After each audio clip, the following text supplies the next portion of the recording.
Hello everyone, this is Diamond Sodi from Canwings Consultants Private Limited.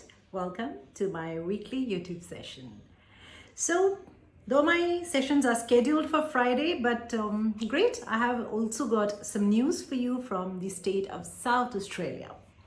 Now, I'm going to read out this news that was published on the Immigration South Australia website this morning, and it says, South Australia is yet to receive our full allocation of nomination places and is therefore not in a position to open a full skilled migration program at this stage. Our interim process will continue until further notice. Now, what this basically means is that owing to the delays caused by the COVID pandemic, earlier, South Australia had announced that it would be coming up with its revised criteria, followed, of course, by the occupation list in the end of December. So this is just a bit of news to advise everybody that due to certain delays, they are not yet able to come up with the revised list of occupations and the full migration plan for 2020-21, which is usually released on the first week of July every year. So the nomination criteria for South Australia for 2020-21 is yet to be released, and they want you to understand that until that happens, which could be happening anytime once they post a notice, they will continue with the interim lists. Having said that, I want to come up with a few things which are going to cause certain misconceptions and have been causing a lot of misconceptions in the past. I have been struggling to clarify these issues to my clients, but for some reason they are not able to probably interpret it correctly. So I've jotted down a few points for you, which I'm going to take one by one quickly, and will help you put everything into perspective.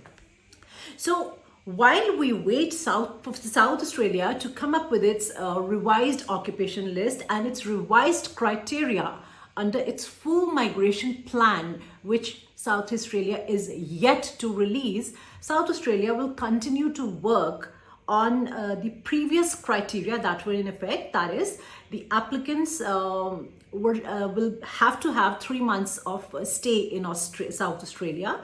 They will need to have at least a proficient English. At least preference will be given to those who have proficient English, which means 7 bands in each section. And they will be looking at picking up or inviting applications for those who have at least 90 points or more. And they will be only focusing on the critical list occupations at this time. Now, please understand that with this in place, I do not want you to think that state nominations depend on these following. These are just temporary criteria that have been put in place while we wait for the main skilled migration plan to be released by South Australia. So I have a lot of clients asking me that, we need to increase our point score. Or let's say I'm yet not at 90 points. So should I get a NADI done? Should I get my spouse skills assessment done? And I've been kind of wondering, why is everybody looking at increasing the point score? 65 points are more than enough when you're going for a 491, a state-sponsored visa. So where are they getting this information from that, probably the points are not enough, and the higher your points, the more chances you have of being invited. So I get it. This is where all this comes from. So I know a lot of you have been reading things on the internet and making your interpretations about things. So please, to put it straight, 3 months of having lived in South Australia, preferably proficient level English, preferably minimum 90 points, and the occupation being on the critical list is something that is required for the interim quota that South Australia continues to be working on at this time. Once South Australia releases its full migration plan, all these things are going to go away. They are not going to ask you for 90 points, 65 points will be enough. They are not going to insist on proficient English. Yes, there are a few occupations for which South Australia has always said that, we'll give nominations, but we prefer the applicant to have 7 bands in each section. But they're very selected occupations which have this caveat. and all occupations will be in demand, not just the ones on the critical list, and there will be no requirement for the persons to be having lived in South Australia, which means it will be open to offshore applicants as well. So let me just tell you and straighten this for you here that 491 is a visa in which you need to proactively apply for a visa once the nomination criteria and lists are released. However, there are some states that send out invitations to applications to apply for nominations for 190 subclass, such as the NSW, the Victoria, and even the ACT. So please do not confuse that with 491 and all the 190 applications. Many states that give out nominations for 190 subclass will have you apply for a nomination. They'll not send you an invitation to apply for a nomination based on a high score. Similarly, 491 state-sponsored visa is a visa wherein the applicant has got to apply for a visa for a nomination, provided they meet the criteria, which usually is 65 points, and whatever criteria they may have set in terms of the minimum experience, such as the NSW will be inviting applications with 65 points, perhaps with competent English and with at least 5 years of work experience. But other states may not, are likely not to ask for 5 years of minimum experience. Therefore, those who don't have 5 years of experience can look at other states. So with this, I'd just like to end my video with a word of advice, and I want everyone to look into this very seriously. I know a lot of you have your occupations listed on the MLTSSL, therefore you are eligible to apply for 189 as well as 190 subclass. But the reasons why I think that you should consider 491 visa instead is because of the following reasons, and there are 5 good reasons why you should be considering. I'm not just saying forget everything and go for 491, but do be open-minded about a 491 visa as well, because clearly if you're applying for a 491 visa, you get more points allocated for your skill select point score.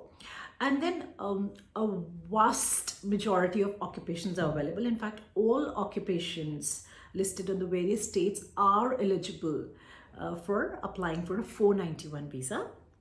And the benefits entitlement under 491 are pretty much the same as that of 190 and 189 in terms of your medicals, in terms of your government subsidized education and so on.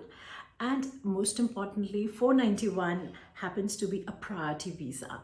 If applying for a 189 or a 190 visa, your application will not be processed as fast as a 491 application, while it could even take up to a year or 2 years for the immigration department to process your 190 or 189 visa. The 491 visa will be processed in a matter of few months. And most importantly, there is no cutoff you need to look at, no invitation rounds you need to look at, and there is no need for having a higher point score in order to apply for a 491 state-sponsored visa. So with this, I'd like to end my video here, and as always, I encourage you to please send across your CVs to me. You can email us on canwings@gmail.com, that is CAANWINGS@gmail.com, or you can call us on 78498 78498. Those of you who've not started the skills assessment yet are strongly encouraged to start, because you need to be skills ready in order to apply for nominations. So if you're not skills ready yet, please start with your first step. And those of you who already have their skills assessment approved, you need to get in touch with us in order for us to launch your EOI and prepare your applications for various states. See, we're not too sure which state is going to list your occupation. Therefore, we need to prepare your application with all the states' criteria in mind, so that we're sure that we do not miss any opportunity for which I think there may be just a small window for us to launch the applications. So I look forward to hearing from you, and until next week, bye bye and take care.